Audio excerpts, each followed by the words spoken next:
It's the footballiest time of the year. With quarterbacks throwing and tailgaters ready for some brats and beer. It's the footballiest time of the year. Excited, guys. It's the pig skinniest season. That's enough. Let's kibitz. Let's kibitz. Hi and hello and happy holidays. Whoa! What? Merry Christmas. I almost forgot. I almost Yeah. violated the law. Hey, welcome to the Dave Dameshek football program. Hope it's been a festive holiday season for you here in Studio 66. It certainly has been. We have much to get to here. And in just 2 days, well, it's Tuesday at the time of this recording, whenever you're listening, Thursday the 28th, is that the right date? Thursday the 28th, it is the Shek Awards. Oh, yes. right. Yeah, you hear all about the Grammy Awards will tell you about music, and the Academy Awards will talk to you about the movies that were released. The Shek Awards cover all the rest of it. Fruit of the Year, Best Alphabet Letter, Worst Alphabet Letter. It's the only award show you need. Yeah, Best Residual Cereal Milk, all the stuff, the important issues that you need covered for you. So make sure you're ready. Better go ahead and just subscribe now so that you don't end up safe about you don't want egg on your face. You don't want to be embarrassed on the 29th. Like, whoa, can you believe what won the best movie that Dave saw in 2017? Like, oh, did it? Everybody's going to be talking about it. Yeah, You'll you be can't red be out in of the the loop. face at the New Year's Eve party. All right, let's say hello to Best everybody. Christmas movie. Best Christmas movie. I love it. You're already in the Q&A mode. That's I watched one Home Maurice Alone Jones yesterday. drew, and there's Colleen Wolfe. I'm not a big Hi. fan of Home Alone. Scrooge is the most underrated. It's Scrooge with unrealistic. Bill Murray. It's Very good. It's No, unrealistic. Bartlett behind the glass is getting in my ear with the nonsense of that everybody loves to talk about Christmas Vacation. That's my favorite movie. Really? But that's like, it's more of a nostalgic thing I because think I it's watched overrated. it all the time when I was little. Overrated. Yeah, that's what I said. I've never seen that movie. So. You've never seen Christmas It's Vacation? fine. Just watch the original didn't Vacation. go over That's Hey, easily the Griswold, best. where are you going to put a tree that big?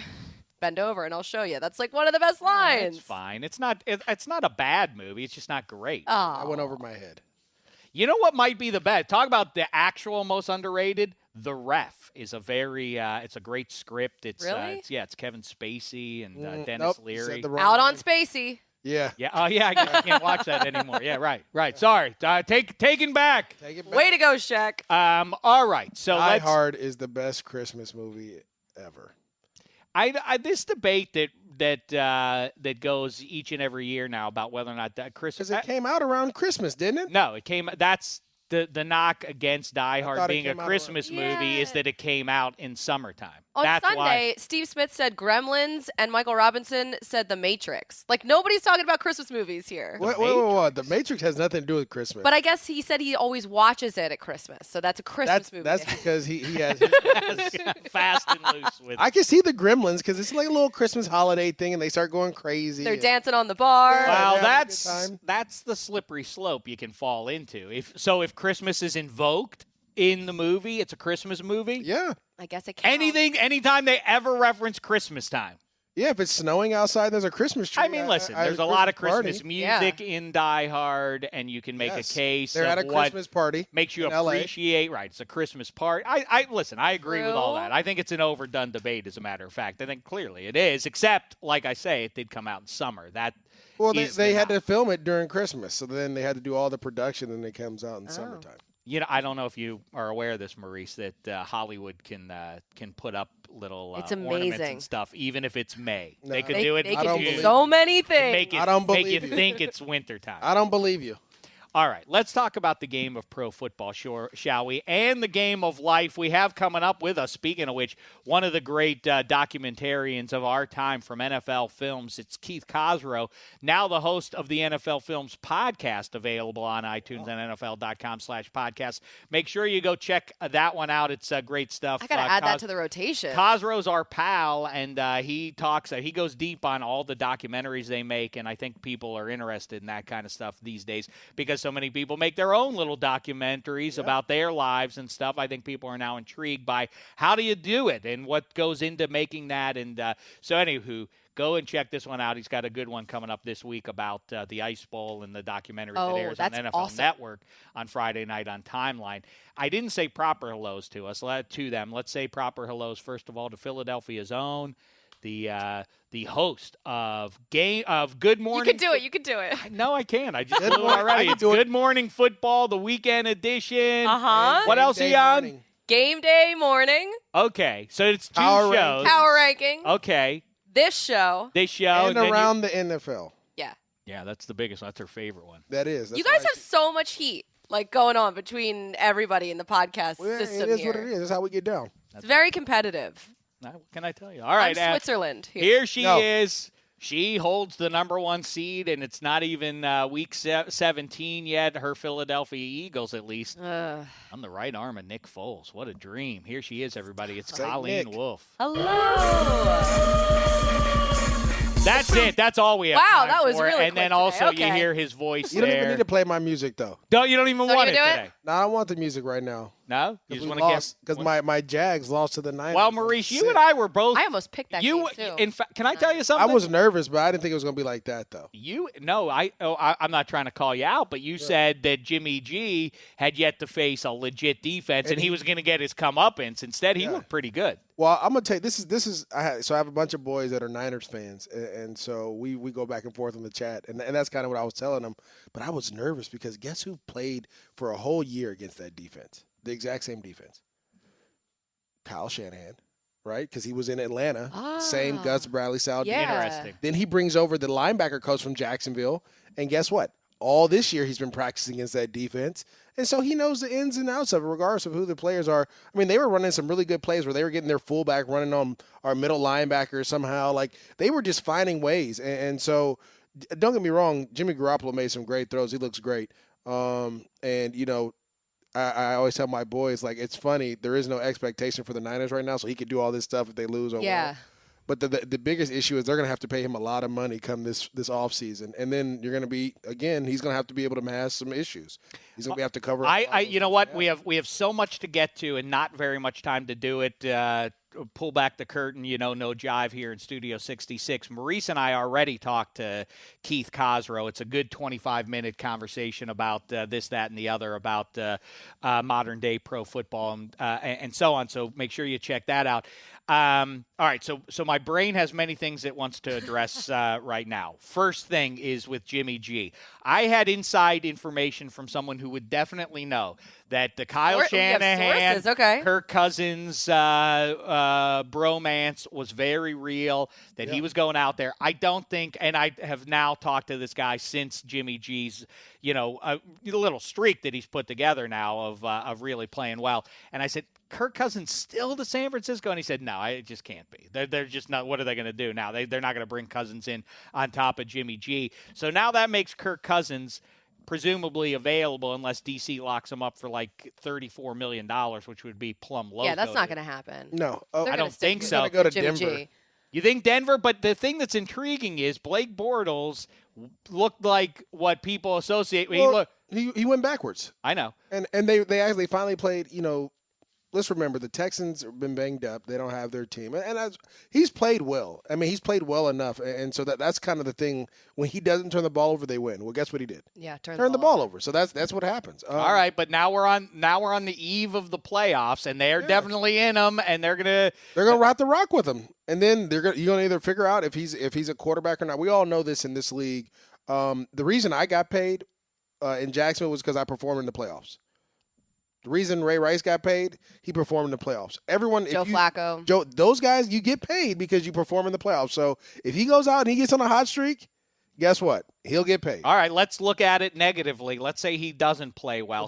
Whatever. Let's just decide right now. We don't know what's going to be. Who's the quarterback of the Jags right now? In 2018, is it Cousins? Is it Eli? Is it Blake Bortles? Or is it TBD? No, I think it could be a rookie. They may go out and try to draft a rookie, move up in the draft. You just don't know. I think they have enough money to spend for Kirk Cousins. They have enough money to make some big moves. But if they make that push, they're gonna have to draft like you're going to have to hit on every draft pick known to mankind. Yeah, and I think if Blake Bortles goes into the playoffs and plays like the old Blake Bortles, like the Blake Bortles that we all can't stand watching, the one that turns over the ball, Tom Coughlin is not going to allow another year of that. Like there will be someone else in there. I agree with that. I think Eli makes a lot of sense, although Eli Manning in that turquoise and gold helmet is funny to think about. Or do you, like, if you're going to – I guess, yeah, you bring him in because you have that defense right there and you're sort of like, this is a window right now that we have. Or do you want to bring someone else in younger and new? Well, from the Giants' perspective, if they let Eli more or less handpick the head coach, then I could see that saying, all right, I want to be a Giant for the rest of my life. I have to go back to, let me say this for all these Niner fans that listen. But they might also Jimmy take Sam Garappolo Darnold. didn't, like, tear the Jaguars. He threw for 242 yards and 2 touchdowns. Like, he didn't, like, blow them up. You're right. Just remember that you got the ball on your 18. You got the ball, like, from picks and other things. But so, like, it wasn't as if this defense wasn't really that good. I want to say they scored 3 touchdowns off of short fields or a pick 6, right? So the defense still played well. I mean, Jimmy played good, but I just think a lot of people right now, it's just hype, right? And so after watching the Raiders, what happened to the Raiders, where last year they didn't have a lot of expectation. It was like, oh, it's the Raiders, you know. Mm-hmm. Oh, all of a sudden you get this. Absolutely accurate. That's so right. Now you're creating expectation. Well, it's like you have one loss since Thanksgiving. Right. The Niners do. You're absolutely right. And you've been playing at home against East Coast teams, too. And it's a tough travel. You're just creating expectations. So I just try to tell people, temper it a little bit, but they're fans. They won't. So they're going to be like, we're going to the Super Bowl next year. And I've heard people say it. So, hey, guess what? When they don't make it. Well, let's flip it now, because the AFC side, I think as we go into the postseason here, the couple angles are – I got a good question. I wish I had the name the person who tweeted. Apologies to that citizen of the Czech Republic for forgetting. The AFC side, I would certainly take the top 2 seeds over the bottom 4. And so that's one angle. Would you? Yeah, I would. I just said I would. You sure? I mean, yeah, I'm positive. The last time the Jets, I didn't say it's definitely. I didn't say it's the last 2-3 times the Jets. You know who else swept the AFC North? The Chicago Bears. Wow. That for a weird that's stat. Crazy. It is weird. But okay, fine. That's but the thing that you can point to with the AFC side is outside of Blake Bortles, he's the outlier because everybody else, I know Alex Smith, people have their concerns about, but whatever. He's won some played big championship games. Yeah, he's played big postseason games and performed well in them. You know, obviously Brady, Roethlisberger, presumably Rivers, and I know it's not done yet, but Flacco and Mariota could sneak in there. But anyway, good quarterbacks for the most part. The NFC side, the top 2 seeds, the question was, who do you want, the top 2 seeds or the bottom 4? On the NFC side, I'll take the bottom 4 because of the QBs.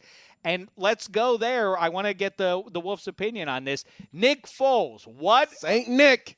You've been pessimistic since October with Carson Wentz. Since forever, but yes. I know. But all right, so where are you now? Confidence level. Oh, my God. Divisional round game at home. Confidence level, you get to the championship game. Oh, confidence level after last night, after watching the offense in the second quarter have like 1 yard. I mean, I think they actually had like 37 yards of offense in the second half, basically. Right. I mean, my confidence level is basically at the floor right now. I'm so freaked out by it. This feels, though, more natural. 1 to 10. It feels like a better, more comfortable spot. 1. Yeah, I'm at like a 1 right now. I'm at a 1 after watching this. Wait a second. So they're the 1 seed, which means they get the bottom seed coming out of the wild card, the worst seed. That's the scariest part because it could be Cam Newton. It absolutely could. Yeah, Panthers or Saints. It could be Saints. It could. Yeah. It could. And I think, too, knock on wood, I don't know hopefully if we talked Rams about make it. A run, but they got a tough. Depending on if it's Seattle or if it's Atlanta, those are 2 tough teams. MJD, I think we talked about it last week on this show that the Giants figured out who to exploit on that secondary. I told you the Rams did it a long time ago. Last the Rams week, did it. It was Ronald Darby that had issues, and then last night, Monday night, it was Jalen Mills, and then he got hurt. But they did the same exact thing, and then they were stacking the box, and they were just daring Nick Foles to beat them with his arm, which that's not going to happen. And he was so inconsistent. He really looked That Very was that bad. was the Nick He Foles really looked that I very remember. bad. They said something last night, like Nick Foles was talking about retiring He was after playing with the That- like. Mike Garafolo talked about he that. looked like that Nick Foles in that game, like come the second, third quarter. It was like third quarter, second half of the third quarter. He started like just moping around, like, and they changed the game God. For plan. as much as Chip Kelly rightly is regarded now as out of his depth in the NFL, I mean, how did that happen? How did Nick Foles have that season he had with Chip? And he had it in that massive game, that massive game against the Raiders in 2013, where he threw 7 touchdowns. All right. So He Nick couldn't even Foles, get the ball to 27. Alshon Jeffrey. Alshon Jeffrey got had shut down the by only Sean catchable Smith. ball he had, and he only had 2 targets. But don't you Alshon think Jeffrey dropped? we're gonna get in? We do. It was cold outside. With the upcoming interview with Cossrow here, Maurice, Keith, and I do talk about the frigid temps that could exist in January up in Philly, and that to me is their ace in a hole. Do you feel the Wolf? No. And then we'll get Maurice's You know thoughts. why? No, because they couldn't run the ball last night either. And if it's cold like that, you need to keep the ball, and you need to be able to run it, and you Raiders need to be ain't able to protect exactly- your quarterback. And the 2000 Ravens even. And the Raiders ran the ball at him and almost had over 100 yards rushing on as a whole. Yeah, I thought Marshawn was going to go over 100, He and that would have had been a the first chance. 100-yard rusher that they allowed all season. Well, I think the biggest thing when you look at the Philadelphia Worried. is that their defense showed up.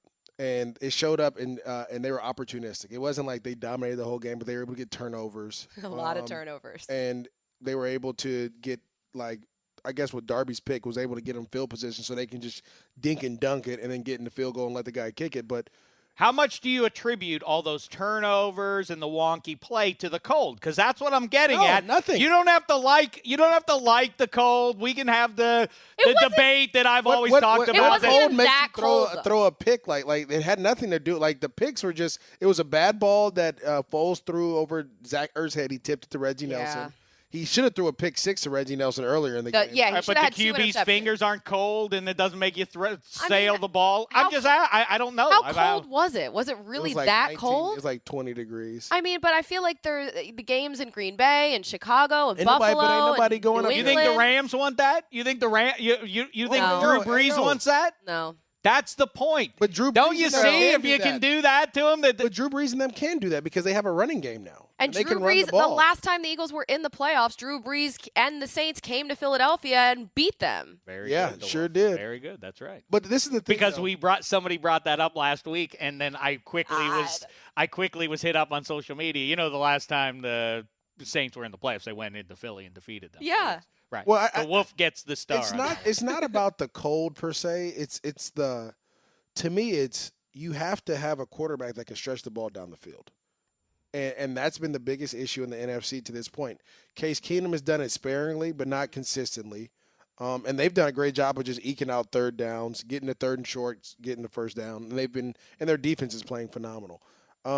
Just having the threat. of Philly's one to do defense it. for some reason though has kind of fallen apart. Like it was the passing game against the Giants, now it's the rushing game. Like they can't stop the run. Well, because also they were always ahead in these games. The Eagles were always ahead, so the defense didn't have to make up for it. And they weren't on the field a ton either like they are now. Well, welcome to playoff football because it's the same way with the Rams when they were playing the Titans. They were going back and forth in that game.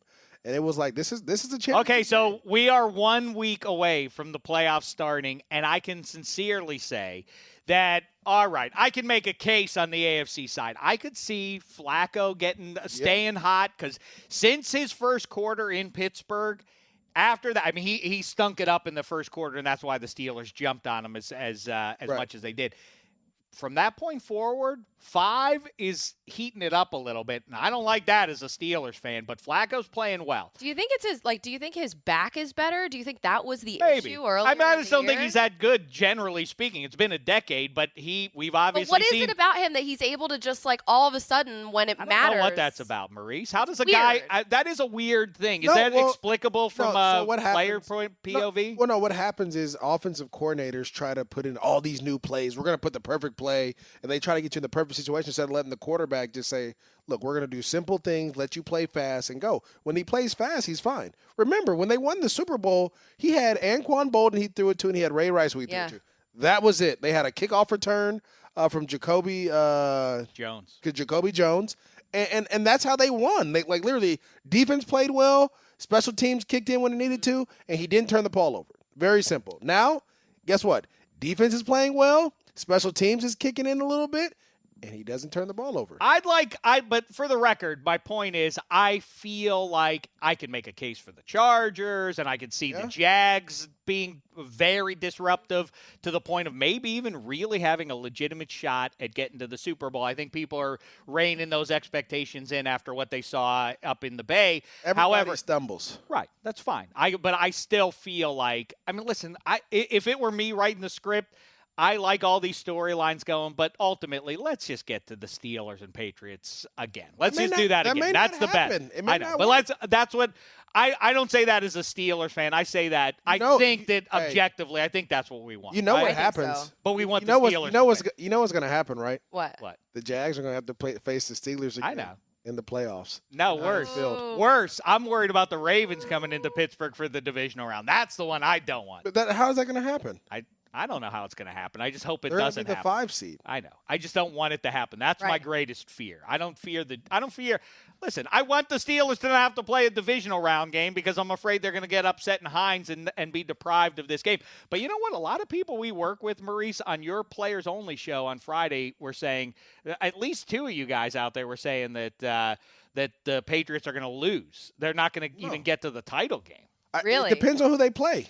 It depends because remember if they mess around and they play Baltimore, you have to remember the two low seeds are. They have to play the Jags. I wouldn't want to play that can't happen because they'll be the 3. But if you know what, you have to play the Chiefs. Chiefs. I know everybody. I know the Chiefs aren't as good since their 5-0 run and they've turned it around a little bit and started winning games, but they're still really not playing on the level that they were playing in the first month of the season. However, recent history says, if you beat the Patriots in the regular season and then face them again in the postseason, believe it or not, that team is the one that wins the game, not Belichick, the master. Really? Oh, I got the film on them now. I'll figure them out. No, au contraire, the opposite is the case. 4 times this decade, teams that beat them in the regular season beat them in the postseason. Wow. So that's the Chiefs. There's something. You have the Chiefs. And Kareem Hunt can bang. More practically, they can't stop the run. No, but they're not stopping anybody from running.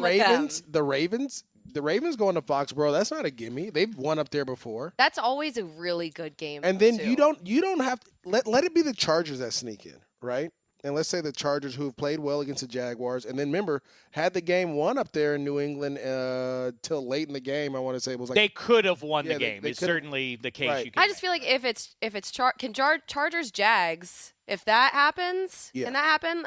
It would just be a pick fest. I feel like Phillip Rivers the last time would go into the old Phillip Chargers Rivers had him last year. They would beat him this time. Yeah. And I think they get him this time if that's the game you get there, and then that means never know. that the Chargers are going up to Foxborough. I love this time and of the year. Steelers are getting the Ravens if they beat the Chiefs. And I don't want either the Chiefs or the Ravens. I just want to be kissed into the title game. See, it's not gonna happen. That's the fan. Watch it be like the Ravens at the Chiefs for the AFC title. It could that kind of thing could happen. But the one that's even wonkier, be the Ravens at the Chiefs for the AFC title. They're going to play each other. Be. Oh. All right, I'm getting confused. Whatever. My question is, it seems as though the Patriots and Steelers are the 2 best, but see, we made a pretty clean case that things can derail that. But the NFC, who's the best team in the NFC? The Saints? No, so I talked about this. The Rams? With a couple teams. It just depends. They're matchup based, right? So similar how the Chiefs always lose to the Steelers, right? And then the Steelers have always lost to the Patriots and so on and so forth. It's the same way here. Like the Saints are good if they play like the Panthers or if they play this team. But then you don't know how they're going to play against the Rams. The Rams beat them pretty handily in L.A. That's true. But then Minnesota's good. But then we haven't, Minnesota stumbled against the Panthers. So if they play the Panthers, guess what? It's probably going to be another L for them. Well, and outside of the NFC South QBs, and we'll see if Matty Ice and company even get in there, and we're putting a lot of stock in Matty Ice, who's been mediocre. Russell Wilson in there, I was pointing, I thought that was a yeah, they can still sneak in. But that's the point is how there is no there is no reasonable case to be made for any. I can say, well, Drew Brees has been there. He's won a Super Bowl. And if you buy that you need a good quarterback, and if you disagree with that, you're not paying attention, because in the 21st century, Flacco and Dilfer and Brad Johnson are the outliers. They are not evidence that, well, you can win. Yeah, you can sneak through, but almost always a good quarterback is the guy who holds the Peyton Lombardi Manning, at the end. Let's remember, put That's Peyton in there too, because Peyton. Great point. You need a Fair great point. defense if you don't have a great quarterback. And you have great defenses with the Panthers, the Saints, the Vikings, definitely. I mean, the Rams, those teams, even the Eagles have a great defense. The Rams are the only team right now with a Defensive Player of the Year and a MVP candidate. Think about that. Ooh. Wow. And the quarterback who's Todd played Gurley. very well. I loved Todd Gurley's tweet. The Rams It was like, gonna go to Merry the Christmas, Super Bowl? fantasy owners. Now leave us alone. Now, Maurice, alone. say it here and now, and then we're going to go to Keith Cossrow. Yeah. Are the Rams going to the Super Bowl? Yeah. I guess yes. I don't want to Think it jinx through. it. He I don't just want talked to. No, I know, but I don't when want to jinx it. Yeah. That's why. All of That's a why, sudden you because- start thinking about, Well, like, no, wait, because I think they Yes. can make it, but I don't want to jinx them and be like, like they got a lot of work to do. They got some things they have to fix. you but- sit here Going week on after special week and teams with Sam Ficken. Hey, yeah. Well, that was the scariest part. Yo. Their MVP of the team was Greg Zuerlein, because once you crossed the 50, Greg it was the pretty, leg. it was pretty much good. This guy blows his back out. Now all of a sudden Crazy. you got a new kid in, and he stumbles. Which early on we knew he was going to have some issues because it was his first game. He was used to sitting there like being a financial guy, but now he's coming into play. Hopefully he can get things going. one day we have to get to the bottom of this kicker business. The guys who are good in college, Aguayo, the kid with the Chargers this year. He wasn't good in college, though. Youngway, Koo. He was Is a that it? YouTube guy. Oh, is that right? Yeah, he was a YouTube. He's like a trick kicker. So he tricked the Chargers into drafting him. Hey, that's great. But the job by guys, him. Blair Walsh, the guys who are great in college, there is of all the positions in sports, not just in football, but of all the positions, success in college apparently has leads to nothing in the NFL. And in the meantime, the best kicker in the NFL or a Pro Bowl representative who hasn't missed anything, and talk about knock on wood and not jinxing, but Chris Boswell. Right. Chris Boswell, they pick up. Oh, wow, your guy. He got over the Patriots guy, over Gronkowski? He did. Forget Goskowski. He got in over Justin Tucker, and the Ravens are very angry about it. How but about the Chiefs rookie kicker, too? Butker. How did he do in college? Butker. I think Butker. I like that guy. Who are these guys that they just find them on the street, I think and then the they kicker has to be the weirdest dude on the planet, because isn't Apparently. like Tucker sings like opera and all type of crazy He does? Yeah, and he makes horrible dad jokes at the podium after a game. Yeah. Yeah, it's weird. I don't. The math That's on that why is they very have to strange. be good. You have to be either a really bad introvert, or you have to be just like off your rocker. All right, let's get to it now. Before the Wolf arrived, we kibitzed from Philadelphia, or the Philadelphia area over there in NFL Films. With one of our favorite guys, Keith Cossrow. Let's get to it. All right, Maurice, let's get to it. Our main man out there at NFL Films. You know, I've never been there, by the way. You know what? A couple times. Have you? Mm-hmm. Oh, maybe somebody invited you. I've never received an invitation. You know, that's how I started this whole broadcasting gig, was Broadcast Boot Camp at NFL Films. Ooh, maybe he has a review for you. Here he is, everybody. One of the main men over there at NFL Films, and that's a lofty position to hold in pro football or what? In career in general. I mean, what can you do any better He than doesn't being? have any gray in his beard. How is he the main man? You know what? Let's ask him right now. Here he is. He is the host now of the brand new NFL Films podcast, available at NFL.com/podcast and or iTunes. He makes all those wonderful shows about Hard Knocks and All or Nothing, this, that, and the other, and most importantly, Pittsburgh native Keith Cossrow. What's the poop, fella?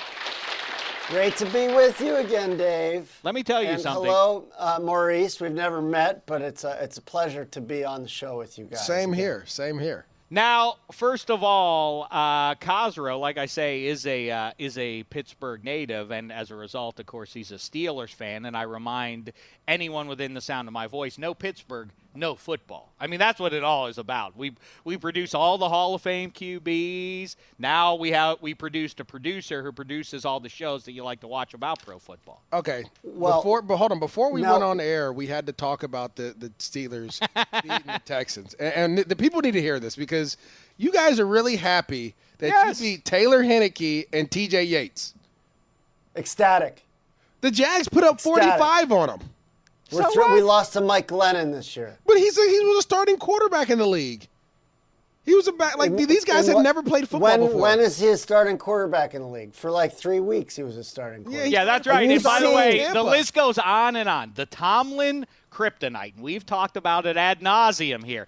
Bad teams on the road. That's what makes me, for the first time in the 2017 season, feel like, you know what?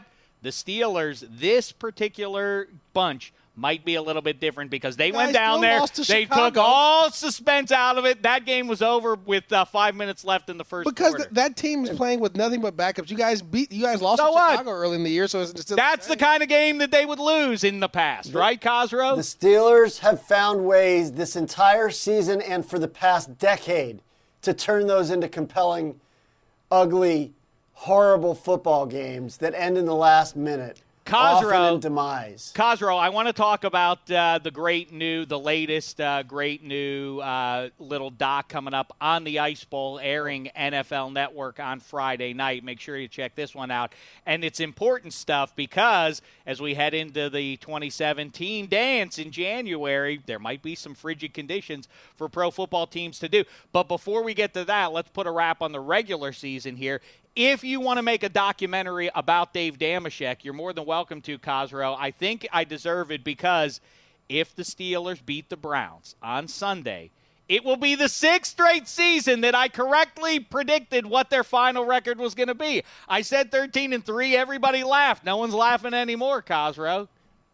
I saw that. I'm impressed. I think, but I'd like to call back to my last appearance on DDFP when, before the start of the season, you and I discussed the question of whether the Steelers wake up in the morning all year long in 2017 thinking about the Dragon in Gillette Stadium. Mm-hmm.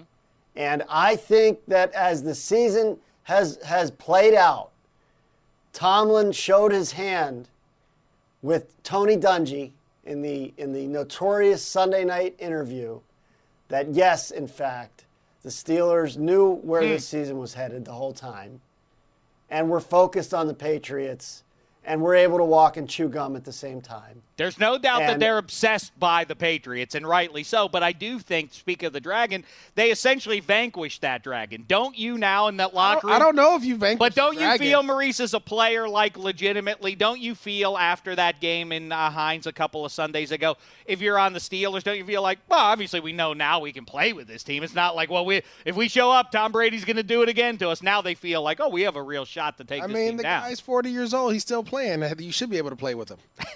All right, you can dismiss that. He's the best QB of all time, ain't he? The most championships.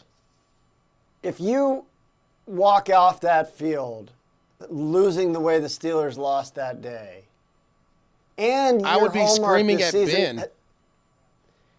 Well, you might be screaming at Ben, but you feel as if, okay, we can take these guys. I think if we see him again, we're going to take these I think guys. my biggest issue with the whole Pittsburgh Steelers game is that we fail to realize that if it was – and I saw a footage where Tomlin was like, no, just run a play. Like, I get it where he's coming from because he's like, look, we're not going to play extra time with these guys. We want to end the game now. But if that was the case, like they should have had a play ready. They should have had a play prepared. You know, and then there was a lack of communication. Completely there, agree. right? But No at doubt. the end of the day, I've only played football my whole life. I know, and I've never played a quarterback before. I've thrown a couple passes, but never played quarterback before. How'd those go? One went for a touchdown. 50-50. Yeah, 50-50. I got a better quarterback rating than Brady Quinn and a bunch of other cats that got drafted in the first round. Anyways, when you do a fake spike, you never run an in route. Everything has to go out. And we saw Big Ben signal to the guy to run a slant or whatever his signal was, and Eli Rogers ran it. So in that situation, I'm like just baffled. Like, at least run an out or a fade in that situation. All right, fine. If The you point lost- is they had that game won. Jesse James and I both agree that he had his right hand under the ball the entire time. He can't move once it hits the entire ground. time. Doesn't matter what happens. No, the referees and the in New York City, they fixated on did the ball move, and they forgot to look. Was his hand ever under the ball? Was his hand under the ball the whole time? It was. Don't you give me any sound effects. I don't know. I'm just all over the place. I really I think Pittsburgh has all they have the recipe to beat New England. 26. That's the recipe. No. I think just Juju with his big run and catch and his big playability. I think Martavis gives you problems if he gets going. Obviously, AB gives you a lot of problems as well. But Don't if Martavis, because he's now officially got it going. Yeah. Well, no. Yes. But the key is McDonald. The tight end has to be the one because they're you. always there. What people feel New England's biggest issue ever since they lost OJ Mayo. Was it OJ? Not OJ Mayo. Was it OJ Mayo? OJ Mayo. Gerard Mayo? Oh, yeah. Earlier OJ this Mayo. season. Linebacker, yeah. It was a couple the years ago. Well, they lost USC Hightower. No, they lost Hightower. Well, they middle of lost, the but season. Hightower can't cover. He was a rusher. No, Gerard Mayo was a guy out of Tennessee, but he was the guy that could cover those tight ends, and they've Right. always been trying to replace him. And the teams, Well, they traded Chandler Jones and Jamie Collins, who were their two Jamie best Collins playmakers was in that front seven. Well, think about And this: the Kansas City Chiefs, who beat him handily, how'd they beat him? Tight end and running back. Yep. The guys that can't cover are your linebackers, right? When they lost, I want to say who else did they lose to? They lost to Miami. Who beat them? Running backs and the tight end. I mean, Should have lost to the Texans. should have lost to the Deshaun Texans. Watson running around, Lamar Miller, all Tight that, end, right? running backs and tight ends. So that's their kryptonite, and no one wants to. The eye-opening thing watching the Patriots these last few weeks has been that their front seven lacks any no playmaking ability at all. by all Absolutely right. appearances now. That Cossrow is 100% right on that. All right, let's talk about the NFC side. Well, first of all, quickly, I want you to tell us all about how the podcast is going. Sounds good. I'm a listener. I enjoy it. I love my history blended with a little bit of present day stuff. That's exactly what you're doing. We ask ourselves who is the audience for the NFL Films podcast, and I really have no idea. But we're doing our best to build one. If you like football, if you like movies, if you like football movies, I like those this things. is the podcast for you. I think we're trying to do something that doesn't sound or feel quite like anything else. We couldn't possibly try to do what you're doing here, Dave. I don't know what that's supposed to to mean. have a little fun and give people a little bit of a glimpse of how we make the documentaries that we're so privileged to make. And each one we've been able to interview the subjects of the documentaries and get their reaction to watching a film about their life, which is really an interesting thing to be able to do. To ask Emmitt Smith, "What'd you think of your football life?" Sure, I think that's fascinating stuff. And by the way, if you had done it in 1978, the audience might be marginal. But I think in the 21st century, consumers are television, media consumers are much savvier and much more intrigued by things like ratings and all that. How do you make that kind of thing? Because people now like DIY movies themselves now, so people are now more fascinated by how the best in the business are getting it done. There's no question that, the world of podcasting is so specific and niche-oriented anyway that you might as well just go talk about what you know, whatever tiny sliver of the universe you can claim to be expert at, and go as deep as you can about it, because that's what people are going to be interested in hearing you talk about. So, that's our premise here. And, unfortunately, we have access to some great and interesting people, and talking about the process of making these movies and talking about football with Greg Cosell, the noted NFL Films guru, Greg Cosell. Yeah. In each one is a blast. And I don't know, we're going to figure it out as we go. In January, we're going to spend a lot more time with Cosell. talking playoffs. Cosell, who's now on-air talent on the NFL Matchup Show on ESPN. Love that addition. So we'll get into a little bit more football-heavy Whoa, stuff. you dabble with the enemy, huh? We have no enemies here, Maurice. We are The NFL. We are network agnostic. Of course, our favored, NFL Network, NFL Media is. No, we're on the I same disagree team. with that, Cossrow. Philosophically, you know what? I reference the audience. You know what the pro football audience wants? Rivalries. They don't want to hear that everybody gets along. Oh, yeah. No, you know what? Don't be over here taking your shirt off after signing it. Don't giving it. No, don't do none of that. No, listen. Don't get into circles and pray to the same. Do that underneath the stadium. Don't do that in front of everybody. This is the inside baseball promise of the NFL Films podcast. What nobody realizes is this. NFL Network is a network, right? NFL Films, 3,000 miles away in Mount Laurel, New Jersey, is a production company. We are actually two separate entities with two different purposes. But you have and the means of shield operating. there.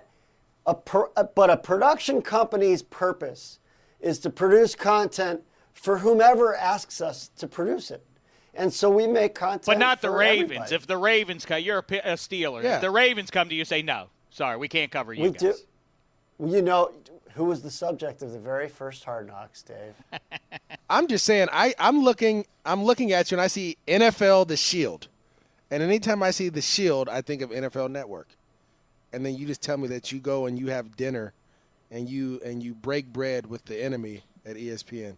What does this world come to, Shek? Do you think that Hard Knocks on HBO is the enemy? Do you think that All or Nothing on Amazon is the enemy? Well, Hard Knocks. No one outside this podcast studio believes in us, Maurice. No, That's what I us. feel. It's just us.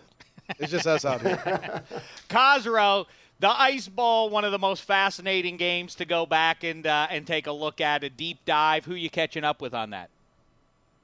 All right, this is, first of all, this is the 4th episode of The Timeline this season. If you're not familiar with it, The Timeline is our documentary series that is non-biographies. It's about games, seasons, This is what topics. for the record, because Cossrow, you need to know this. This is the area that fascinates me more than the bios. I love the bios, but for me, those slivers of time. That's what I love the deep dives on. I'm right with you. Before we did The Timeline, we used to do essentially episodes of The Timeline on A Football Life because we only had the one documentary series. Yeah. So we did Cleveland 95. I remember that. And we did Houston 93. And we did the Immaculate Reception. We did one on the Forward Pass. Those were all Football Life episodes. Real quick, can I ask you a that question? If they were made now, they would be episodes of The Timeline. I love those films. I loved having a hand in making them, and then we basically spun it off into a new series, and now we have 2 other guys, Ken Rogers, who runs Hard Knocks and who does our 30 for 30s, and Paul Camerata. They're the showrunners of The Timeline, and so we're doing 5 of those a year now, and this one on the Ice Bowl, I think, is one of the very best episodes of the series because it uses Michael Meredith, the son of Dandy Don Meredith, the quarterback of the Cowboys in that legendary game, as our entry point, as the narrator, and it's really, he goes on a quest to find out what that game still means to everybody who played in it and why it meant so much to his father who passed away a few years ago. Okay, I got 2 questions. One, the Immaculate Reception, was it a catch? We all know it wasn't. Oh, no, stop it wasn't. it. Don't stop There's it. film that shows it hits the Of course it's a ground. catch. You There's talking about never- the Jesse James. There is You're never going to sit here. a You're going to sit here Are and you say that kidding the me? Jesse James catch wasn't a catch, but that the Immaculate Reception wasn't a catch. Yes. See, there's Yes. passion. Now And you see, then- he tries to be objective. Now you No, poke the bear. You're right. So we already know that those are 2 things that the league got wrong. You say that was You definitely have wrong. no evidence of the And then- Immaculate You're right. then- The league got the Jesse James And play then it wrong. got finally it bit you back. How does that make you feel? It wasn't in the biggest The game that issue year. isn't that the ball no even biting hit back. the ground. The ball is whether or not it hit Frenchie Fuqua. That's the It hit the debate. ground. Yeah, we're going to send you didn't hit the a nice link, Maurice. I'm going to send you a link of the Immaculate Reception Football Life, which is as exhaustive I a saw look it. I saw at it. that play. I saw it. It is clear by the end of that film. I what promise happened. you, the Pittsburgh Steelers must have put money in the one camera guy's pocket because he doesn't go down with the that's ball. ridiculous. And so you don't see it. You just see like Franco on Harris's you. wrist. You don't even see his hands, and he takes off. But then No, John Madden and Al Davis were both paranoid where the Steelers were concerned, so they've perpetuated this rubbish, and now everybody my buys into goodness. it. It's nonsensical. My Reverse second the question call. is, ridiculous. when is it too cold to play a football game? That's the question. Because that was negative 13. Never. First of all, I'm from California, right? There's no way on God's green earth that I'd be playing that game. I'd just be the game. They call It's me for the championship. It doesn't Sorry, matter. Coach. It's real cold. Yeah, that's people get hurt. You first of all, you can get hurt really bad in that. I mean, you talk about hypothermia. You talk about all those things. Frostbite. I mean, I remember when the Seahawks played the Vikings and that when the kicker Yep. shanked it, and they were talking about they had frostbite on their arms for days and couldn't feel their pinkies and their hands, their fingers for a couple weeks. Like, that's not good. At least you had thermal There was- gear in the 21st century. These are the guys in the 60s. They had the I don't know how big they old kept parka themselves warm. jackets. There was legitimate, and you see in the film, in the Ice Bowl film, and the producers of the film, Dave Plout and Julia Harmon did a great job, along with Michael Meredith, that there was real hypothermia, real after effects and consequences. There's a story that Michael told us that didn't make the film, that Jethro Pugh allegedly started hallucinating and talking to his mother. That doesn't make An the apparition of his mother late in the game on the field. It's just too cold. Wait a second. That's What? not funny. Like that Yes. To which our response was, "How did that not make the film?" But apparently, but they never. He didn't say it on camera. Apparently, That could get sideways if you start to try to depict what Jethro was seeing and everything. but yeah, that game. The important thing is, I don't pound for pound, because we think of it as the Ice Bowl and we get sidetracked by how cold it was. right. That is one of the greatest football games ever played. Conditions, regardless.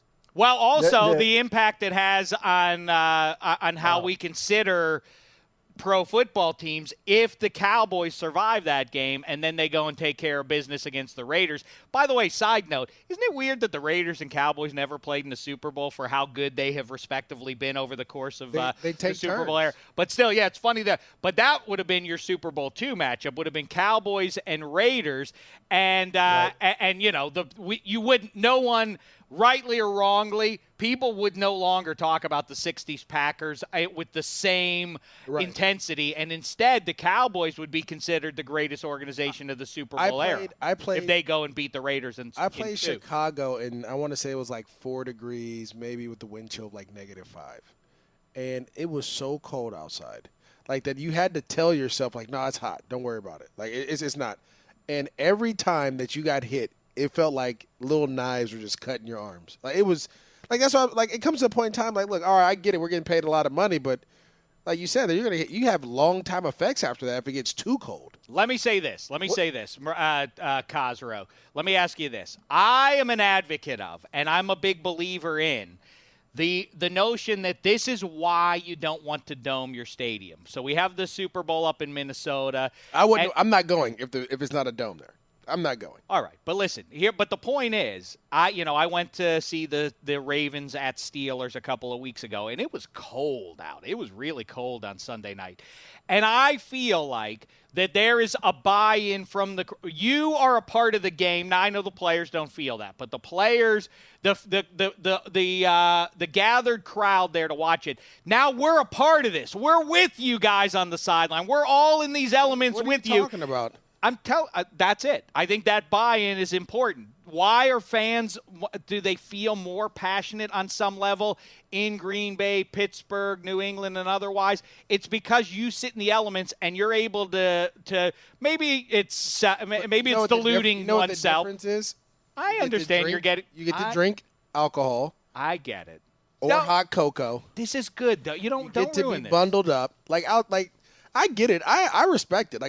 We went to play Pittsburgh in the playoffs. It was cold that day, and we had some fans come up from Jacksonville, and it was crazy. We played at Cleveland, and we had some friends come from 90 degrees, or some fans come from 95-degree weather in Florida to Cleveland. It was negative. I'm going to watch this game in the hotel bar. I'm not going out in that. I bet they said when they were. But there's no, like, I just feel like every team up north should have a dome. No, that's the wrong I'm going to tell you why. I'm going to tell you why. Because at the end of the day, nothing good can come from playing in the cold. Nothing good. More injuries But happen. something can good. Except the most iconic games in history. Something Some of them can happen. To people- Go. I want you to watch the last drive of the Ice I Bowl, want you to go out. which is on- the essence of our sport. Which respectfully, I'm 5 foot. I'm really, really little. I'm saying this to you, who actually played in the NFL. We're the same size, but I was like 100 pounds. So You could be a look, Grammatica. You played in the NFL. You did it. You went all the way. But when you watch the last drive of the Ice Bowl and what Bart Starr and that offense accomplished after being frozen for 3 hours in that weather and going out there against the elements, needing to score a touchdown right now, we have to all go on the field, get in a huddle, and figure out how to do this. Right now we have 4 minutes left to get down the field against the Cowboys defense and win this championship. And they do it. And the last play of the game. You and his mom out there. Hey, The listen. last, the I'm all last cool with play that. of the game, they are literally, he is drawing up plays in the dirt and going over to tell Lombardi, I got it. They don't have any timeouts left. And he wants to run a QB sneak that they don't even have in their playbook. All that It sounds is the good. essence of what our sport is. All that is sounds what good. Happened I just on want you and Shek. in Lambeau Field that afternoon. And that's why 50 years later, we still talk about it. And we wouldn't if it was in a dome. I respect all that. I just want you and Shek to go out to Lambeau, or hey, you'll be at the Super Bowl. Will you be at the Super Bowl? Yes. Let's all go out and just play tackle football in negative degree weather. You Let's think just see- Cosrow and I let's just didn't see- play and backyard let's just football in the Let's just snow see how and it cold. feels. No, it's snow. I'm talking about in negative degree weather. And listen, I'm going to be out there with you. I'm going to be bundled up. All right. And then I'm just going to be out there Saturday, smacking everybody. Special live broadcast No of question. DDFP. We will play love football Why not? outside in In the Minnesota. cold. I In need the an cold. NFL offense with me because I've said, Cosrow, if you put me under center behind a good No, offensive you don't get line, no offensive line. You get to pick some people around here. All right. And then you guys will be on a team. I'll pick my team. I'll just win go pick again, I'll whoever. win I'll again. have Colleen out there, and we'll be out there smacking people. Colleen Wolfe. You know what? That's the thing, and we're going to talk with the Wolf now about that. I want to talk about, do you want to be the thing that the Eagles have? All right, they have Nick Foles. That's not good. But they do have home field advantage, and the Saints and Rams, they don't want to go up there and play in 0 degrees. Hey, Cosrow, can't wait to hear and watch this latest installment of your great work, and obviously you're welcome here on the DDFP in Studio 66 anytime you find yourself on the Thanks, West guys. Coast. Check out the Timeline Ice Bowl premieres this Friday night, December 29th. Then it'll be on demand, and the NFL Films podcast accompaniment featuring the narrator and co-producer of the film, Michael Meredith, will come out alongside it. So check them both out. Thanks for having me on, guys. Also, remember, February 3rd. Happy holidays, Cosrow. February 3rd in Minnesota. Ice be there. Ice Bowl 3. You're the one who's scared. I'm We're not gonna let it scared. ride. I'm happy Let's to go. play in that one. February 3rd. Well, We're let's gonna- go. You're the we'll one find who's an telling the outdoor coach. field and we'll go get it going. Just so we can I'm all packing extra layers. all the fans, you're welcome. Is the Mets still standing? Because that's where we have to play it. It doesn't matter. I wanna play Wherever out we there. go, let's Yeah, go. That's a good idea. There he goes. All right, Cosrow, great stuff. Check out that podcast. All right, the Wolf, answer it now. Do you feel like I'm overstating the import of home field advantage for the Eagles? Again, Todd Gurley's No. a banger. Mark Ingram's a banger. So you don't want to try to tackle Superman when it's 5 degrees out. That will hurt the guy trying to tackle more than it hurts one. The Eagles need it. The Eagles definitely need a lot right now. So home field advantage only helps them. They play a lot better at home, but they need to clean up a lot of stuff before. But if they're running into the locker room 30 minutes in and they're down 10 points to Cam Newton, that it becomes a disadvantage because the boo birds might come out. I don't know if you heard the Eagles fans, they boo sometimes. That is all I saw in that it. game was Santa Claus and the old fans. I love that Philadelphia sports fans like to argue now, and for 10 years now have perpetuated this argument. That's overstated. We don't really It's boo such a that much. cliche. Sometimes cliches. They do throw What a batteries. boo. I'm booing Sometimes you now. cliches are cliches because they're true. Whatever. Are you arguing that the Philly fans aren't harsh? Yes, you're wrong. This time they have to. They're not saying boo. They're saying Foles. Is that what they're saying? Same thing. I don't know. All right. Shek, they're That's in a world it. of trouble. You think so? They're in a world of trouble. You know what? I think it's the Saints or I think it's the Rams. But the Rams, like But if where, the Ram- you're listen, going to put your stock in a sophomore. Jared Goff's going to run the table. I'm going to tell you all this right now. Case Keenum's Rams going go to to the Super Bowl. I will not be seeing any of you guys during that week because I won't be working for the NFL Network. I will be working for the Los Angeles Rams. Yeah. And I'll be partying my face off. Can I tell you something? Commish Goodell, I know you're listening. You must make a commissioner's, exemption and allow the Rams to wear good uniforms. You cannot allow. I think they're waiting. They have to wait to the new stadium, and they're going to go back to the old ones. I want you to hear me. Which old one? Commish The Goodell. white and blue. Oh, I love those. Don't listen to them, Commish. It's you and me right now. If the Rams make the Where's Super your Bowl- single? You got to go to your single when you Yeah. if you're going to do You it. know what? That's right. Where is my single? MJD loves to call his That's camera. fine. That's Oh, you don't have a single. Hey, Sorry. TV Pro, please. The commission and I are talking. If the Rams make the Super Bowl, that's fine. That's great. But you must let them wear the right uniforms. That's it. That's Do I it. want. Do the right thing, Raj. You cannot let them go out there in those get-ups. And by the way, let me think quickly as Bartlett's trying to wrap us up here. We have to go. What was the uniform matchup last year? It was the Falcons, Patriots. and the foul. So NFC had the choice, so they would get to wear the Rams. Well, the Rams would probably go with the all white because they know that looks better. Yeah. So at least they'd have that. good That look. looks better than when they wear But the. their helmet has gold in it, though. So It's it's not really good. bad. The point is, Commish, please do the right thing. And let's make sure the Jags don't get there. Because what if it's the Rams and the Jags? That's it. It's unwatchable. Oh my, I what can't. would MJD do? With those uniforms, I'm definitely not working if Maurice, that I don't want I may not work for the Rams that day. I don't know if MJD would survive that Super Bowl. I'm out If of it's here. the Rams and the Jags, you can't even think of it. Look, he's leaving. He's out. He don't- I know. It's too much. Just the thought of it is too much to bear. What if it becomes a reality? I don't might have know. something new We're to going to root be for hanging now. out with MJD the whole time, though. The Wolf, thanks so much. Yes. A great season to you. In our last podcast, I guess, before the regular season is a wrap here. Just marvelous work all season long on You Good too. Morning Football and what else? You can do it. You can do it. Come on. Game Day Morning. Yes, you did it. And Pick'em. And what do I do with MJD? I mean, you kind of carry the around Power the NFL thing. rankings? I'll say this about Do your not work on around try the and NFL. pull me into some riff. You make it okay is what you do. You make it okay. I kid everybody. Happy holidays to everybody. Continued good times. And if you want to elevate those good times from great to gangbusters, make sure you check out the Shecky Awards. Subscribe, guys. See? That's nice. All right. Yeah. Maurice is gone. He's off there now stewing. He already left, yeah. He's running laps until the Super Bowl out of fear that he's going to have to choose between the Rams and Jaguars. All right. Thanks to Keith Cossrow. Make sure you go check out the NFL Films podcast as well. Until the Shecky Awards. It's been a thin slice of heaven.